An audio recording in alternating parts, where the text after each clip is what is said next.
One more left. Okay, if you don't mind me asking. Yeah, go ahead. Well, Hi. you can ask. You got time for something. Oh, yeah. Yes, I did. Thank you very much. Okay, so my name is Julio, and I'm actually visiting from the state of Illinois, which, thank you. Okay, yes, Illinois. It's a long state. It's a very long state. But my question is, okay, so me being a person of color and also part of the LGBTQA, all those apostrophes, yes, we got them. We're here for it. But my question is, okay, so oftentimes, especially in like my economic group, in my racial group, and oftentimes in my sexuality group, and what I adhere to, we often vote Democrat because they court us the most. But then we see people like, let's say a Cory Booker or Kamala Harris, and like especially because I mean, no offense to those who are LGBT, but I tend to identify as black because if the Ku Klux Klan is riding down, they see me automatically. They're gonna see me as black, and that's what it is. But my question is, like you being a Democrat of sorts, what could you do? I know I'm a little bit informed, but I'm trying, because honestly, I'm 100% Democrat. I figured as much. Thank you. You got laughed like I was wrong. I'm so sorry. But I lead gay rights in this country. Come through. I heard you already. I'm still here for it, Miss Gillibrand.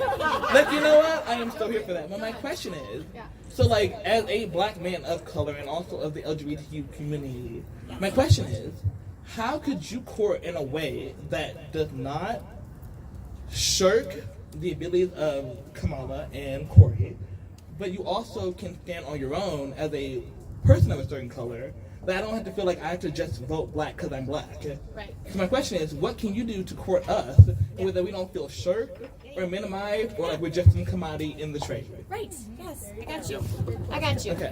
So all I can do is tell you who I am.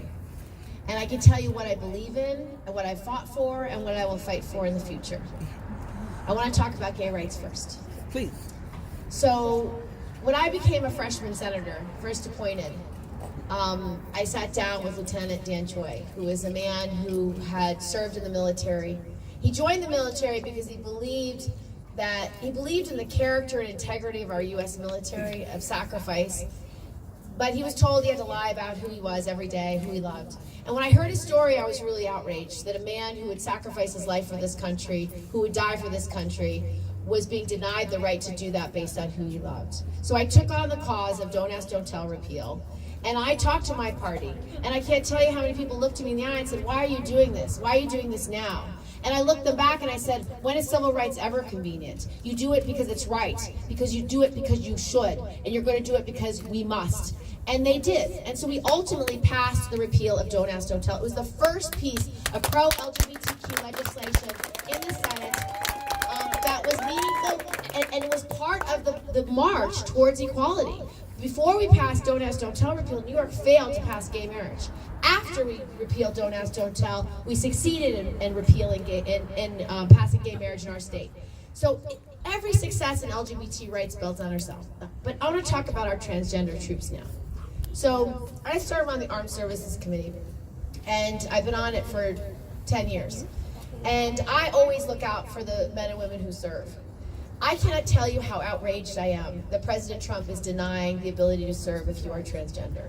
There are thousands of men and women who are serving today, who are transgender, serving honorably, putting their lives at risk. And Donald Trump, who has never served a day in his life, demeans their service by saying their service is not needed. It is an outrage.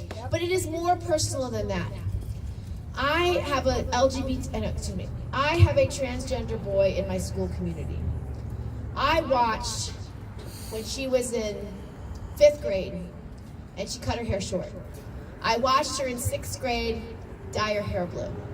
I watched her in 7th grade rename herself. And then I watched him in 8th grade identify as a boy. For President Trump to demonize him and to make him feel less than is the most cowardly act a president could ever do. Because that young boy needs our protection more than anyone. And how dare our president make him feel less than? So I will be the one that will go through fire for our LGBTQ community in every instinct, at every moment, at every time. I stand alone, often, as an LGBT advocate, at the forefront, standing up for transgender rights. I will always do that.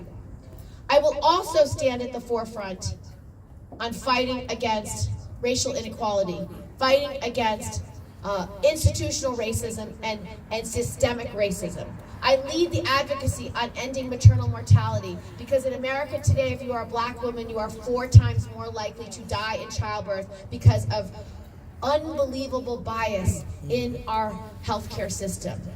I lead on issues of criminal justice reform. I want to have an elimination of the cash bail system because for so many black and brown Americans, one violation, one incarceration, they will be incarcerated, not be able to make bail, and may lose their job and start a spiral that is negative. I also am working with Cory Booker on leading marijuana reform to make sure we decriminalize and legalize marijuana. I'm also working on economic barriers for people of color. I have a bill to put in place postal banking, something that's remote and something we haven't had in a long time, but it actually works because 30% of America is unbanked or underbanked. And so they are beholden to predatory schemes, predatory lending, payday lenders, all these things that take money from people who don't have a lot of money because they just don't have a bank. So I lead on issues of justice and equality where others don't.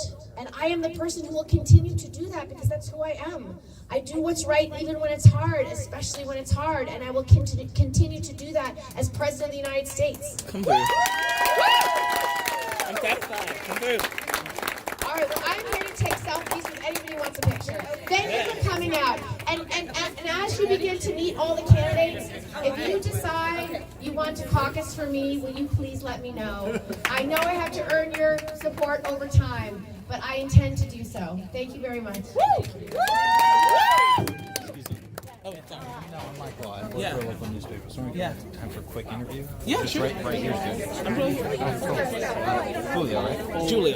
Julia, sorry. Yeah, Pleasure it's the to meet French you. name. Could you just spell that for me real quick? The first It's name? actually Julil, Okay. but it's also McNeil, like Julio McNeil. Okay, so Julil.